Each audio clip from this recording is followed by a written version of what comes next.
Good morning, good afternoon, good evening, and of course, good night, ladies and gentlemen. Welcome back to another video. I'm your host, the Gaming Minecart, and today I'm going to talk about Mario Kart World. Now, I know I'm a little late for this. It's literally July. However, I did not get this game until the 26th of June.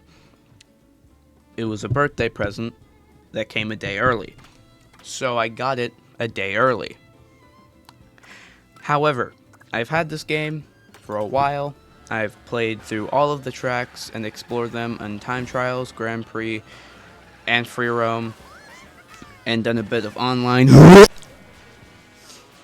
But I think it's time that I basically say my thoughts on the game, because it's pretty damn fun.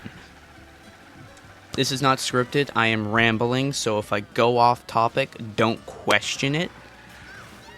So, yeah, let's just get into it. It's a fun-ass game. Because it's fun, you know?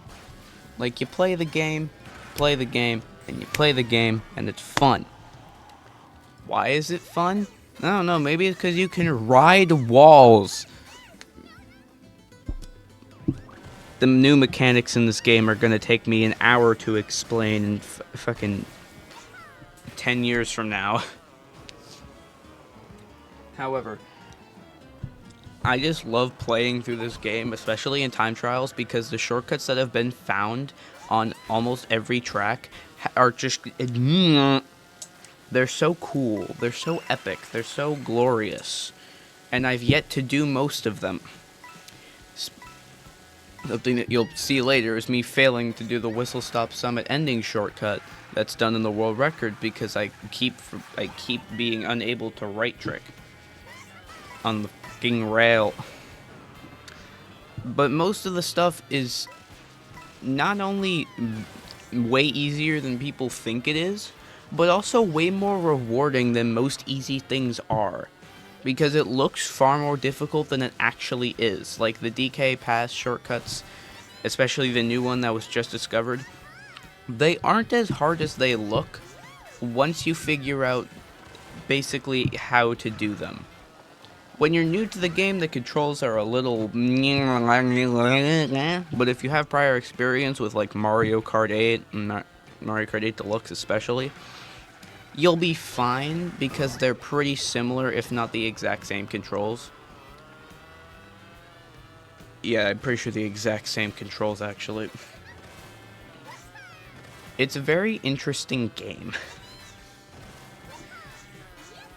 Let's just talk about this real quick. I'm gonna pull up my Nitro and Retro predictions for Mario Kart.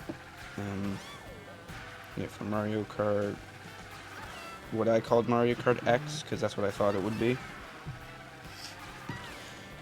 My retro wish list had GBA Peach Circuit, 3DS Cheap Cheap Lagoon, Wii U Sweet Sweet Canyon, and DS Delfino Square.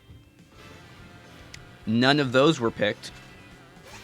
Wii Mario Circuit, SNES Ghost Valley 3, N64 Frappe Snowland, and GCM Wario Coliseum. I didn't get any of those. Wii U Super Bell Subway, 3DS Bowser's Castle, SNES Mario Circuit 4, and GCN Dino Dino Jungle. We got Dino Dino Jungle. And we also got we got the other 3 Mario Circuits. No MC4, but we got the other 3 combined into one. Why? And then, of course, N64 Wario Stadium, Wii Toad's Factory, 3DS Mako Woohoo, and GBA Bowser's Castle 4. I was right on us getting 2 Wario retro tracks. I just didn't get the second one right, because we got Wario Shipyard. And also, we got Toad's Factory, which I'm pretty sure you're seeing footage of right now. I picked Piranha Plant Pipeline from Tor, Wii U Bone Dry Dunes, DS Desert Hills, and S64 Banshee Boardwalk. We got Desert Hills. I don't know why we got Desert Hills, but we got Desert Hills for fucking... DS DK Pass, N64 DK Jungle Parkway, SNES Vanilla Lake 2, and GBA Rainbow Road. We got DK Pass, and we got a cameo of Vanilla Lake 2 and Ghost Valley 3 from earlier. They're cameos in the free roam area. We'll get to free roam later, which is also what you're seeing. I wasn't very accurate. We didn't even get a retro Rainbow Road in this game, which kind of pisses me off because I really love GBA Rainbow Road and wish they would remake it. It's probably my favorite Rainbow Road that could be remade, especially since it was remade by other Switch players in CTGP Deluxe, and it's like the greatest thing to ever exist. But my Nitro wish list for Mario Kart 9 is even more inaccurate. We got a random character themed circuit, which we did get with Mario Bros. Circuit, which is also technically the first Mario game. Mario Kart was the first Mario game to not have a specified Mario circuit in any of the cups. Because, like a Nitro Mario circuit, we obviously have SNES Mario circuit 1, 2, and 3 in 1. But we don't have an actual physical Mario circuit Nitro track. We have Mario Bros circuit, but that's not Mario circuit. It's like calling Mario Kart Stadium Mario circuit. It's not. So we did get that introduction track to new mechanic. I wasn't wrong, technically speaking. It was just rearranged. Introduction track to new mechanic, which also isn't wrong because we got both the rail track. Everyone's calling Whistle Stop Summit the rail track. And I don't really know if we got one for wall riding specifically that everyone uses for wall riding, but we have Crown City and a Goomba-themed track, which we obviously did not get a Goomba-themed track, unfortunately. I would have loved that, though. We didn't get a Mario circuit, which is very, very annoying because I thought that would be a given. Fireflower Fields from the Mario movie, which we also did not get, which kind of doesn't surprise me, because, whatever. A custom track from Wii.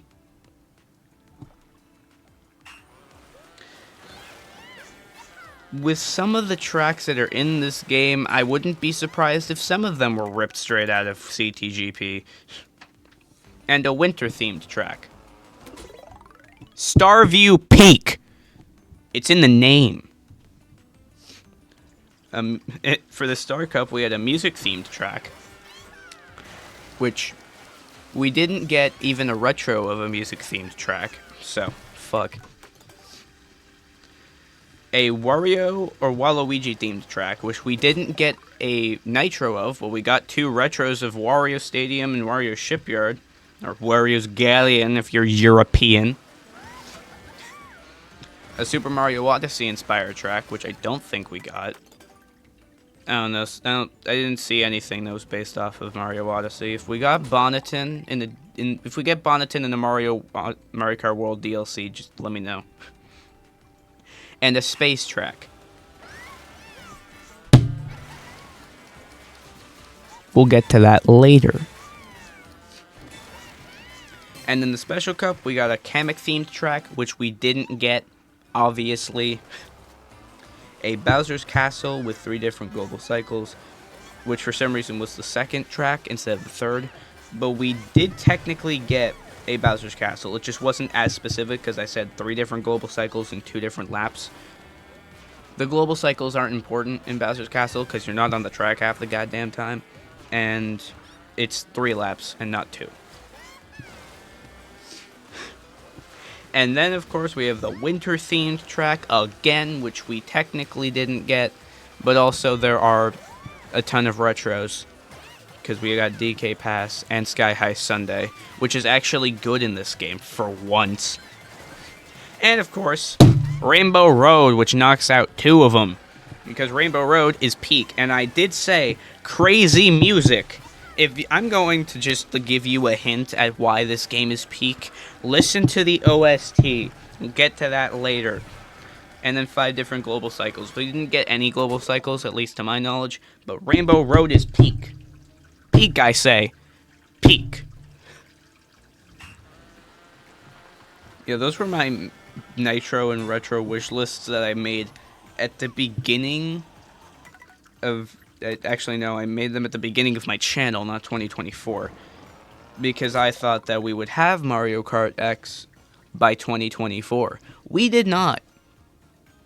And I'm gonna be honest, I forgot about that entire thing until Mario Kart World came out on June 5th. Anyway, free roam is peak. Let's talk about it. Free roam is the free roam. You get to go wherever the hell you want, whenever the hell you want, at whatever time of day you want, in whatever kind of weather you want, because they all change randomly. It's amazing. I went on a fucking photo shoot in the first 4 tracks of the game, Mario Bros. Circuit, Crown City, Whistle Stop Summit, and DK Spaceport, yesterday, and took fucking glorious pictures. Oh my gods, they're amazing. It's glorious. It's glorious. It's glorious. On top of being able to go wherever the hell you want, Lakitu only shows up when you get stuck or when you're not supposed to be somewhere. AKA if you venture too far out from the island, or if you, for some reason, drop too far on Airship Fortress, even though you definitely should be able to go on top of that platform, because that would be so goddamn cool. Fuck you. However, I'm not complaining because there's 1, a bunch of Easter eggs to other tracks that aren't in Mario Kart World. 2, the ability to travel from track to track without teleportation, although you can teleport, that is an option. And the ability to have all of the fun. All of the fun. Just let that sink in. You get to have all of the fun. Not just some of the fun that Nintendo allows. All of the fun. You get to play free roam with your friends. How does that feel? Amazing. Because I've done it before. Link to Red Picmin's channel in the description. Peak game. Peak game. Peak game. Also, the Nitro tracks. While I'm not exactly a fan of like the retros, except for a select few, because the shortcuts aren't as good as I thought they would be. Like Toad's Factory's rail shortcut at the top is actually slower than just mushrooming through where the lake was. Where's the lake, Nintendo? Where's the lake? I do appreciate Wario Stadium though. Like that is so fun to time trial, even though it's so difficult to time trial.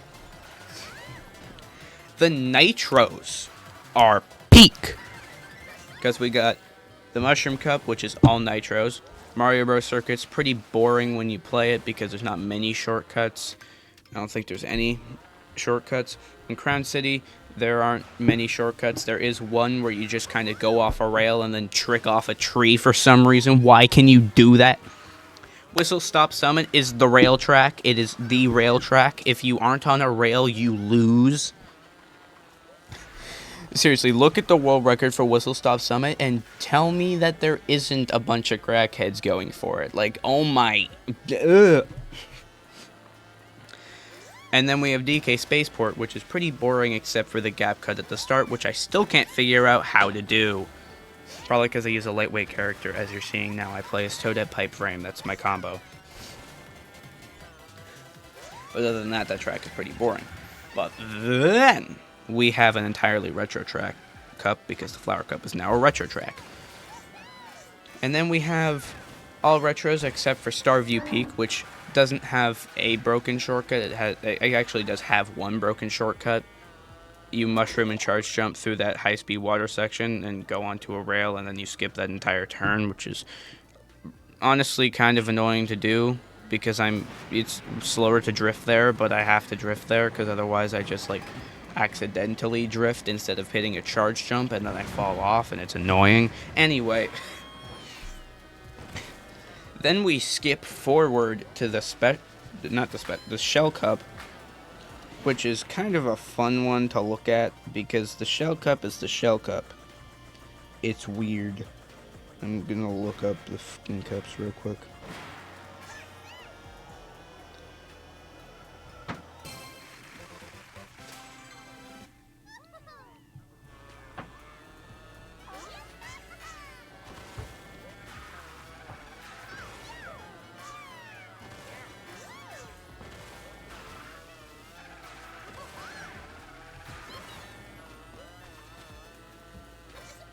What the hell?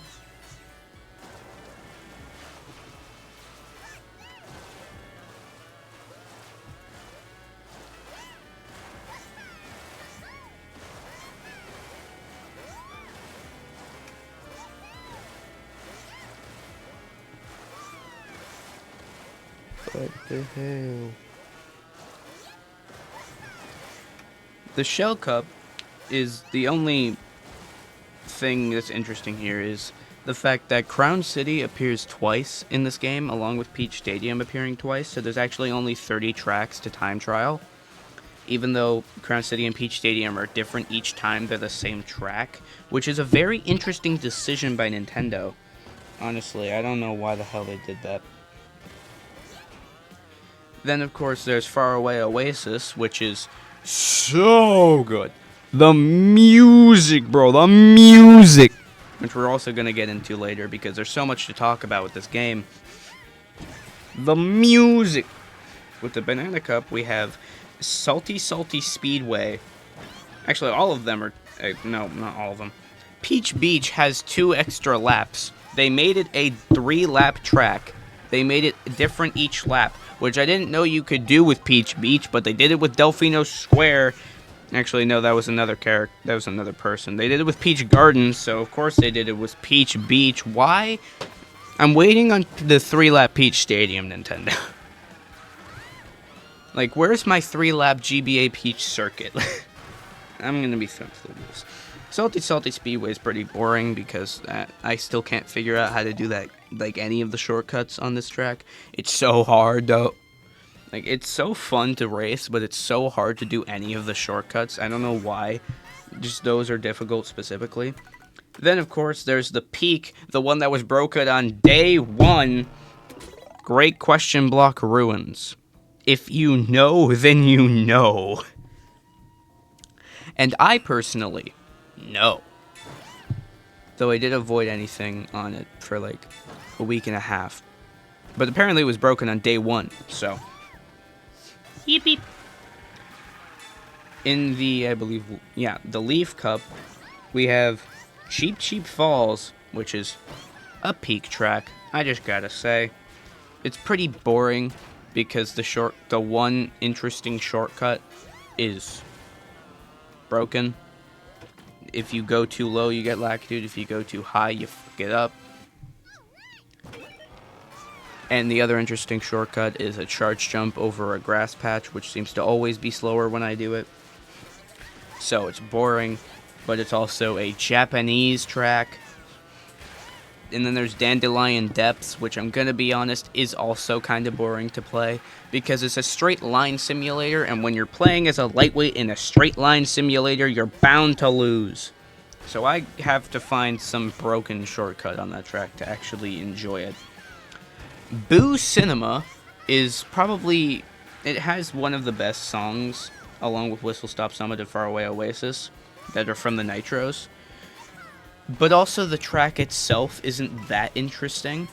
It is, though, because you literally go into a fucking projector and then drive in the reels, which is amazing, but also the track itself has nothing that's really interesting to it to time trial.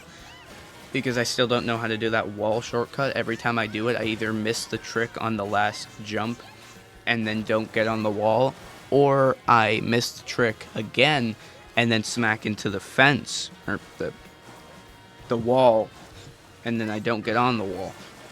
And of course there's Dry Bones Burnout, which is actually fun because you're never on the track. That is essentially, that I answered my own question. That is the wall ride track.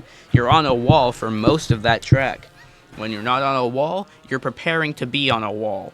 Except for the, like, middle section, because you're in a fucking glider. But you're on the wall most of the track. Or mushrooming through lava, because that's the ending. Then, of course, the Lightning Cup. Moo Moo Meadows, which is actually interesting to time trial for once, because there's shortcuts everywhere. I don't know where they found those, but they're actually fun to do, and difficult, and rewarding, which is a first for Moo Moo Meadows, because it's a boring-ass track in Wii and 8. Choco Mountain, which I didn't expect to come back so soon, but it did, same with Moo Moo Meadows. Except it was actually kind of boring, compared to Mario Kart 8 Deluxe. Because the last half of the track, you're grudging yourself through essentially mud, which doesn't seem to slow you down, but it slows me down, which pisses me off. Toad's Factory, which is also not that interesting because it's literally just a fucking driving simulator. And then Bowser's Castle, which was also broken on day 1. You can skip an entire U-turn by doing a charge jump precisely, or you could do a much more complicated strat that I somehow managed to figure out on my first try and then never replicate again. You ride the wall to skip an entire turn after a cannon glider. It's peak. It's difficult, but it's peak. It's also kind of annoying, but it's peak. And then, of course, we have Acorn Heights, which isn't that interesting. However, it is interesting because you can do the mushroom shortcut shroomless, but no one does it, even though technically it should be faster. I'll make a video on shroomless strats soon, hopefully. The Mario Circuit I was talking about, where you literally just go through all 3 of the Mario Circuits that have been remade, except for the one that I seem to want more than anyone else, because no one talks about Mario Circuit 4. What the hell, Nintendo? Although it is kind of fun, because you can drive on, like, the blocks, and it's really funny. Because Lakitu, in most circumstances, Lakitu would just whoop your ass. And in this game, nah, you can ride the wall. I don't really care. And not even ride the wall. On top of the wall. Not to the side of the wall. On top of the fucking wall. It's perfect. Then, of course, you go through Moo Moo Meadows into Peach Stadium, which is also a full lap instead of just a spiral into the finish line. It's the full lap track that you go through, and it's very fun. And then, I'm gonna geek Rainbow fucking Road. This is the best Rainbow Road. I'm pretty sure you're seeing footage of it now. If you're not, then you are now. I just have to say so much. On the approach to Rainbow Road, you are gliding out of Peach Stadium into the water, into the ocean, onto that giant bridge that connects Crown City and Faraway Oasis. It's a very interesting line. There's not much to do there. However, you are driving up to a giant fucking cannon in front of Koopa Troopa Beach, which is Koopa Beach 2 from SNES. When you hit that cannon, the entire screen goes white, and then you approach the spatial realm, and suddenly you're in Rainbow Road. Except no, it's even better than that. You drive the first lap pretty normally. It's just Rainbow Road. There's a high-speed section in the middle, but that's normal because, like, this track is 4 minutes long. Yes, it is 4 minutes long. Even in the record, it is 4 minutes long. They haven't broken that, at least at the time of recording this. You drive it. There's a little there's a little path switch stuff that you can do at the end of lap 1. And at the end of lap 1, instead of continuing across the Rainbow Road, you go into a fucking waterway. You go into a spatial river in the clouds. What? And then you have water physics. There's a little mushroom shortcut that the record does there, but it's nothing much interesting, except for the fact that you're on water in space. And then, once you're done with that, you go back onto the Rainbow Road that is now not rainbow, it's just the cool colors of the rainbow. It's the cool gradients, green, blue, and purple.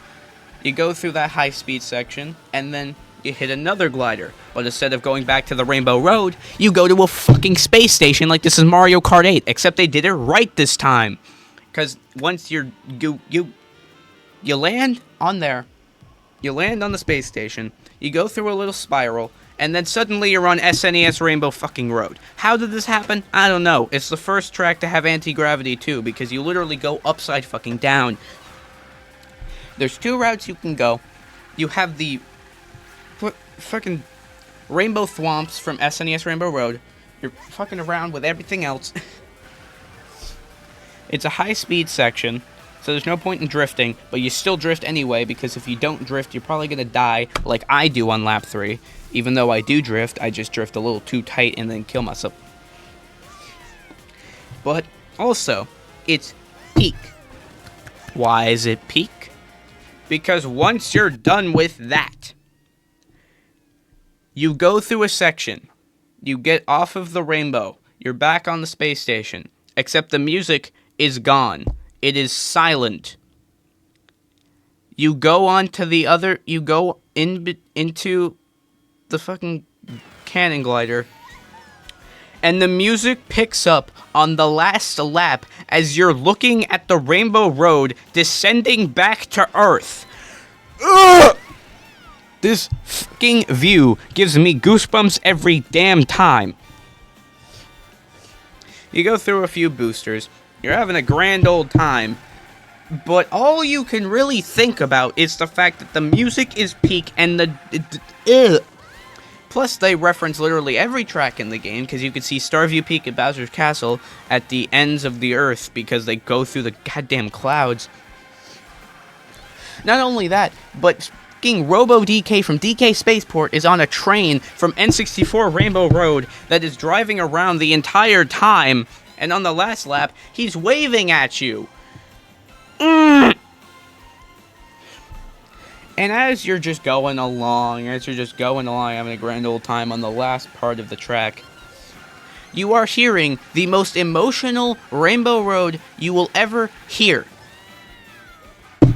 Tell me you did not cry while playing Rainbow Road, the fucking bastard. Whoever at Nintendo designed Rainbow Road needs to get every physically possible raise that they can give, because it's deserved.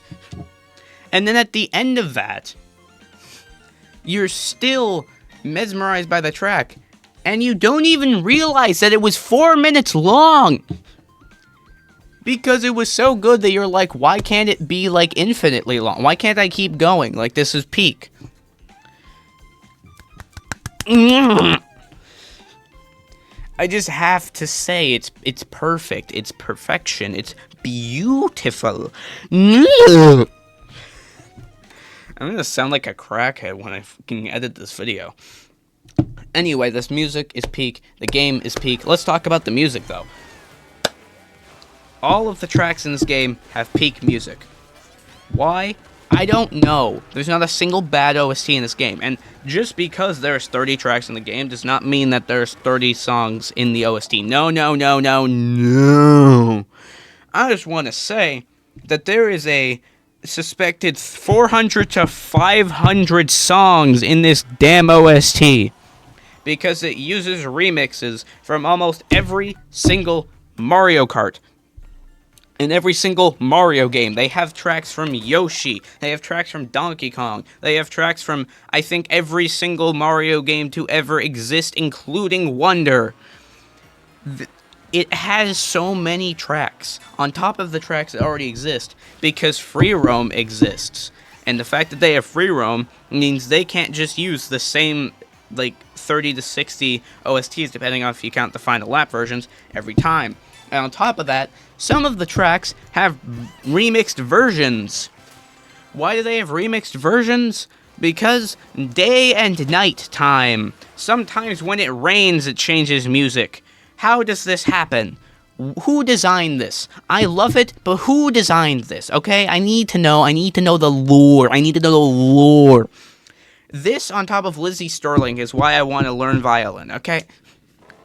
Anyway, now that I'm done rambling about music, let's talk about the end of the game.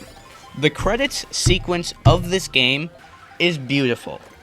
Not just the music, because obviously the music is great, but the game itself. The ending of this game is both sad and exciting, because the game never ends. Sure, the credit sequence happens after you complete Rainbow Road, and when you complete Rainbow Road, it shows a news headline in Crown City News that Rainbow Road has finally reappeared after a long hiatus, an 11-year hiatus. And as you go down, you get all of the stuff from completing Rainbow Road, along with all of the stuff from the game, all postcards from all of the tracks, all the stickers from all of the tracks. You finally unlock absolutely everything from the Grand Prix, and it's amazing. But it's not over, because guess what? Free roam exists. Mario Kart World never ends.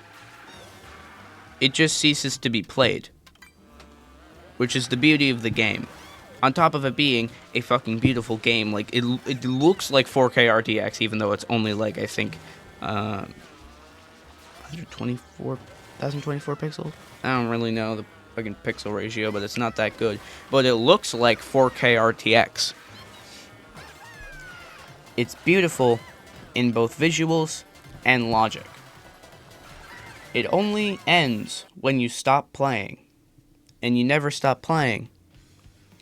You just take long breaks. Mario Kart World is an infinitely spanning empire of finite beauty, essentially. That's what it is.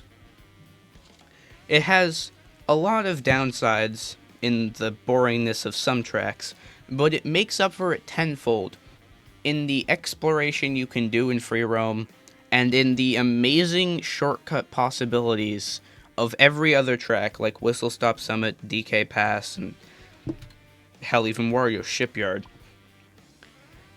It never ceases to amaze me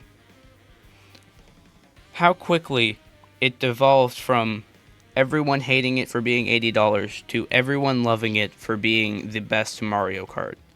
And while I don't exactly agree that it's the best Mario Kart, and it's definitely not on the best console, it's definitely up there. But, yeah, that's essentially all I have to say. There's also knockout tours, but I haven't done any of those yet, so I'm not really going to talk about them. But they do exist, and I think there's like 6 or 12 individual ones, maybe 8, I don't really know. I haven't done any of them. I'm going to, though. I'll make a video on that later. However, later is not now. I'd like to thank you all for watching this video. If you did enjoy it, make sure to leave a like and subscribe to the channel if you're new. And, please, because I haven't uploaded in 75 damn days, and Rocket League is coming out on the 7th of July, and I need people to watch that so I didn't waste my time. And then fucking FNAF 4 is coming out. Like, I need content, not budget, because I don't get paid, but I need content motivation, other than being yelled at by my friends to do stuff, because I'm a procrastinating lazy ass. Anyway, please subscribe. I was at 200 subscribers for like 3 seconds in like mid-June. But sorry for missing Pride Month too, because like I was going to do something and then finals hit me like a goddamn ton of bricks, and then I was working, like I couldn't do anything, man. But yeah. I'm out of here. I will see you all in the next video, which should be either a one-off video or Rocket League. I'm out of here. Bye.